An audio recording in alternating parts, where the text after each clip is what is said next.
पूज्य मालिक को प्रणाम। आइए चलते हैं दिव्य लोक संदेश की तरफ।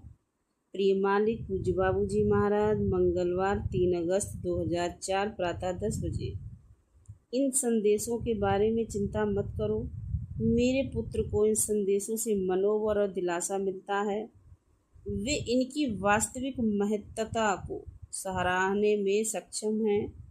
ये मुख्य रूप से उन्हीं के लिए अभिप्रेत है ताकि वे उपयुक्त रूप से इनका उपयोग कर सकें। ये पृथ्वी ग्रह सकारात्मक तत्व के साथ स्पंदकीय संयोजन में प्रवेश करेगा जो उसके भविष्य को बदलने में सक्षम होंगे, जिसके परिणाम स्वरूप सहज मार्ग को विशिष्ट स्थान प्राप्त हो सकता है।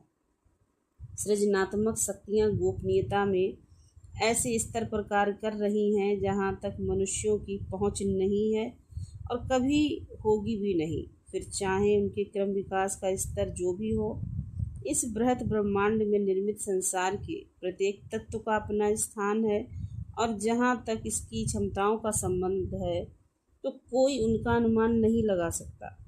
मनुष्य सृष्टि के रहस्यों को समझना चाहेगा, लेकिन वो स्वयं अपने स्वभाव को समझने में, अपने पर गौर करने में और ऐसे वांछनीय निष्कर्ष निकालने में असमर्थ है जो उसके लिए लाभकारी हो सकते हैं।